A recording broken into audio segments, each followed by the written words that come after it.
Hello, everybody. Congratulations to the Coach Jonathan Hayes, the Battlehawks, Chuck Long, other buddy of mine. Those guys played a really good game. It was a tight game really the entire way. And, they made a few more plays than we did there at the end. I thought overall, I thought defensively we really did a great job keeping us in there. But, we gave up a couple of big plays. We gave up the quarterback draw on a third down that put them down in scoring position. And then we gave up an RPO that put them down in scoring position. Really, like two plays really kind of took us out of it and put them in position to score. And they executed a great 3rd and 10 down there on the goal line. We had our corner draped all over their receiver. He made a great tough catch, and so give them credit for that. Offensively, we're just we've got to be able to convert down in the red zone and down close. There's too many field goals. I said it and lived it my whole life as a coach. That too many field goals get you beat. You've got to be able to put the ball in the end zone, and we didn't do that. Overall, I thought, the guys played hard, everybody, both sides. And, it was a good, clean game. We needed to make some big plays and didn't make them, and needed to be more consistent that way overall, both sides. We gave them a couple of big plays that did make the difference. And that ends up being the difference in the game. The couple of big plays they made and we didn't.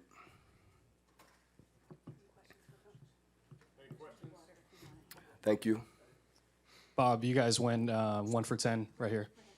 Bob, you guys went 1 for 10 on third down. They went 6 for 12. You kind of already mentioned the big plays being the difference in the game, but can you kind of chalk up that to that? Turnovers, and we won that battle, and third down conversions is a major deal, obviously, because the ball's turning over if you're not converting on third down. And definitely, we weren't at all consistent enough, to convert. And then the couple of times they did, the quarterback draw really stings because we kind of knew it was coming. We had a stunt on, but they cut the stunt off, and we should have had we could have had a better design there, to help ourselves because we felt it was coming, and just didn't put ourselves in a position to play it the best.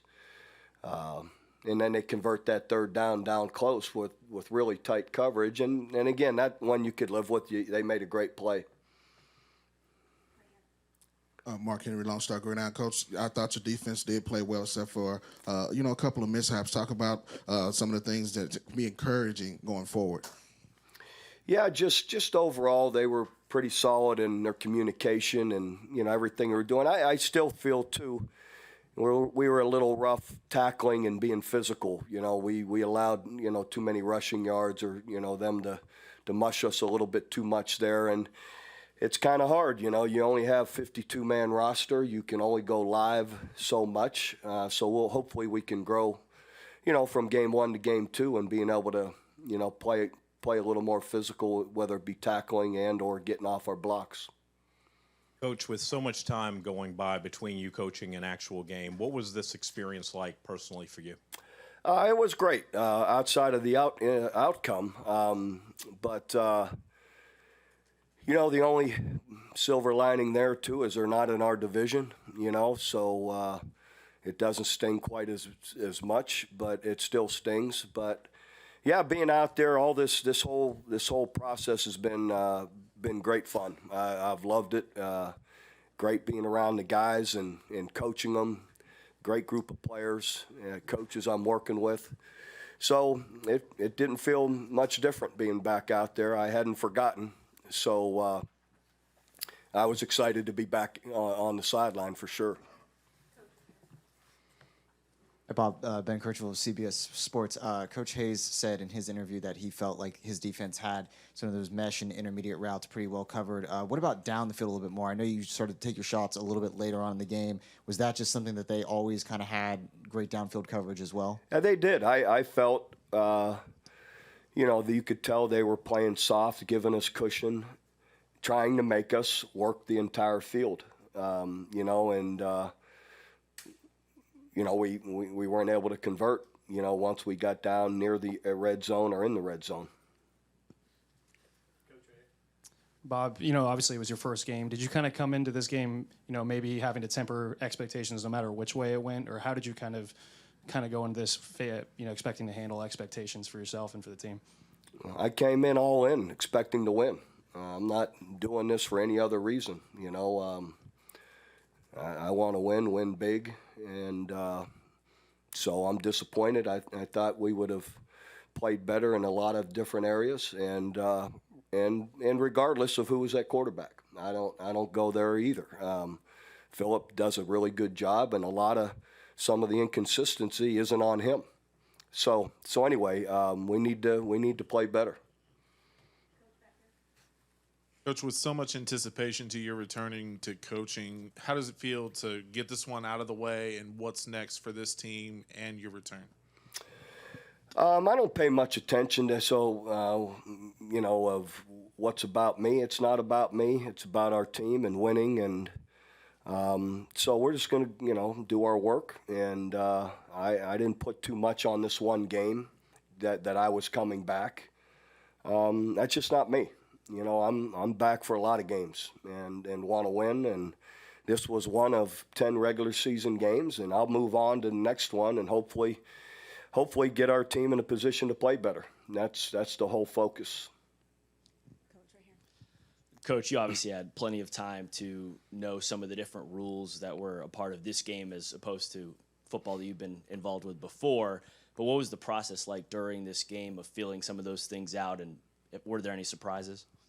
Yeah, definitely to think about your punting, not getting it in the end zone, to extra points, how you're going to manage those. It changes everything, as well as your timeouts at the end of the game because of the delay in starting the clock. So a lot of it's a little bit, you've got to really, keep studying it. And, it's different. Some of the, like your 2-point chart that you used to have, for the end of the game, ahead and behind, is totally different now. Bob, what the whole weekend for this league, what do you think people are going to come out of saying about what they saw football-wise from this game and the other games that were played this weekend? Everything I've seen has been really positive. The games have been competitive and good. There's good football players, exciting football players to watch across the league. I think it shows. They've been coached really well, and as you watch those guys, there's a lot of great coaches in the league that are really successful guys that have done a lot. I think everybody saw how clean the play was and exciting, fun to watch. I thought the pace of play was positive in a great way. I'll be honest, I was the first one when they first explained the kickoff to me. I'm like, oh, I don't know. And then I watched it in the spring leagues. And immediately I was like, that's good. It's like an offensive scrimmage play. Everyone runs the outside stretch or inside zone, and that's what you got. And you're not just putting the ball down at a certain spot. You've got a chance for somebody to split it and make a big play. So I think it's been a home run. Maybe that's because I'm part of it, but I think everybody's loved it. Coach, I know it's usually probably the last thing on your mind, but what did you make of the media access with the game today? And did you catch yourself the first time you saw a sideline reporter and a cameraman on the field during play? I was ready for it, and hey, I'm in here to do my part to help the league in any way I can, and so that means participating differently than I had before, and yeah, there's people everywhere, locker room following you around, and so hey, I get it. I enjoyed watching it yesterday, the little bit I got to see and hearing the play calls and the interviews. All of that is great access for people that are interested in it, and I think it'll just help continue to grow.